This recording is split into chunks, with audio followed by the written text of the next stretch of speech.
শেষ ঠিকানা যদি 3.5 হাত মাটি হয়, তাহলে কিসের তো ক্ষমতার দাপট?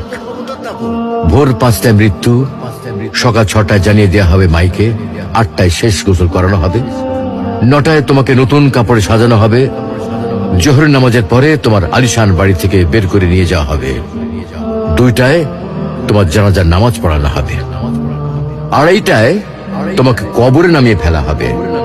মাটি দেওয়া শেষ হয়ে গেলে কেউ তোমার জন্য দোয়া করবে আর কেউ চলেও আসবে। এই তো জীবনের